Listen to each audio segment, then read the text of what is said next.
आता पाहूया टॉप 9 मोठ्या राजकीय बातम्या। जोपर्यंत देवाभाऊ मुख्यमंत्री तोपर्यंत लाडकी बहीण योजना कधीच बंद होणार नाही। पालघरमधील प्रचार सभेतून फडणवीसांची ग्वाही। जोपर्यंत तुमचा देवाभाऊ मुख्यमंत्री आहे, लाडकी बहीण योजना कोणीच बंद करू शकत नाही, कधीच बंद होऊ शकत नाही। जोपर्यंत देवाभाऊ आहे, देवाभाऊ तुम्हाला लाडक्या बहिणीचे पैसे देणार म्हणजे देणारच। सरकारमधील 3 भावांमध्ये शिवसेनाच मोठा भाऊ। लाडकी बहीण योजनेचं श्रेय एकनाथ शिंदेंचंच, ते जिवंत असेपर्यंत योजना सुरू राहणार। आमदार चंद्रकांत रघुवंशींचं वक्तव्य।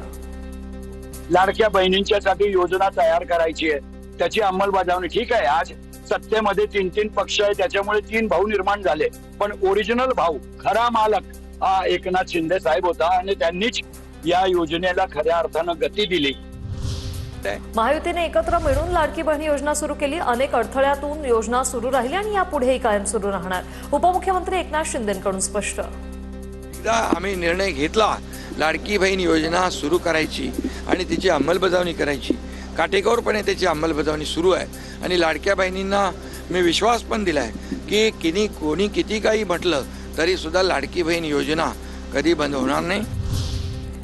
लाडकी बहीण योजनेसह शेतकऱ्यांच्या कोणत्याही योजना बंद होणार नाही, तर कमळाचं बटन दाबल्यास लाडक्या बहिणींना 1,500चे 3,000 करण्याचा प्रस्ताव येईल। अंबड नगर परिषद निवडणुकीच्या प्रचारात भाजप आमदार नारायण कुचे यांचं वक्तव्य।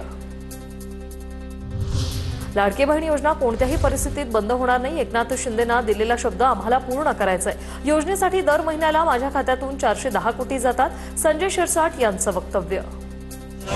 एकनाथ शिंदे साहेबांनी महाराष्ट्राच्या लाडक्या बहिणीला दिलेला शब्द हा आम्हाला कोणत्याही परिस्थितीत पूर्ण करायचा आहे। ही योजना कोणत्याही पद्धतीने बंद न होता ही चालू राहिली पाहिजे।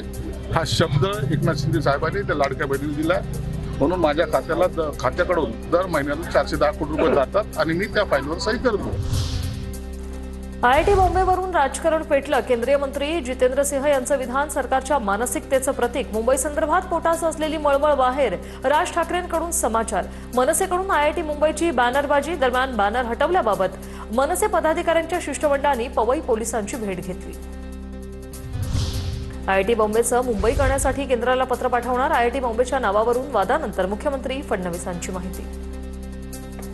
पत्र देशाचे HRD मिनिस्टर आणि देशाचे प्रधानमंत्री या दोघांनाही पत्र लिहून ही विनंती करणार आहे की IIT बॉम्बेचं IIT मुंबई केलं पाहिजे।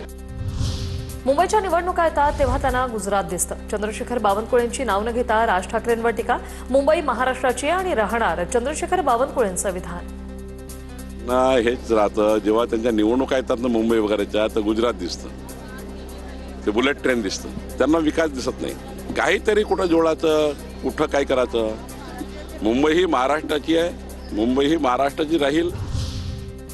शिंदेचे आमदार संतोष बांगर हातवार यांनी पुन्हा एकदा वादात। भाजप आमदाराबद्दल बोलताना बांगरांनी केलेला इशारा वादात। याआधी विरोधकांवर, आता सत्ताधारी भाजप आमदारावरच वादग्रस्त टीका।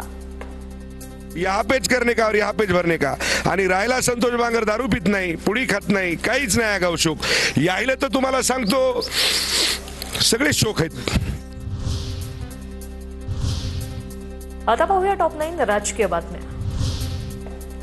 मुंबईत मतदार यादीत ठाकरेंच्या शिवसेनेच्या किशोरी पेडणेकर आणि आमदार सुनील शिंदेंचंच दुबार नाव, तर निवडणूक आयोग हा भांडी घाशा आयोग, कारवाई झाली पाहिजे। पेडणेकरांचा संताप। मतदार यादीत ठाकरेंच्या शिवसेनेतील किशोरी पेडणेकरही दुबार मतदार। अशा गोंधळात निवडणुका होऊ नये, निवडणूक आयोगानं कुणाच्या घरी बसून हे कांड केलं, कारवाई झाली पाहिजे। पेडणेकरांचा संताप। जे बाजू घेत होते त्यांच्या खडीत थोबाडीत मारली। नक्की कुठे बसून बोलतेय, ही यादी बनवली।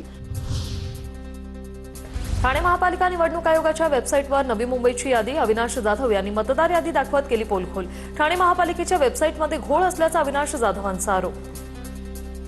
ही जर ठाणे महानगरपालिकेच्या वेबसाईटवर नवी मुंबई महानगरपालिकेची जर यादी आम्हाला दिसणार असेल, अमृतसर सोसायटी ऐरोली सेक्टर 2 यादी भाग क्रमांक 70, काहीही चालू आहे। मी बीड जिल्ह्याचे आजन्म पालक। बीड जिल्ह्यात प्रत्येक ठिकाणी बैठका घेणार, अधिकाऱ्यांना कामाला लावणार। पंकजा मुंडेंचं प्रचार सभेत वक्तव्य।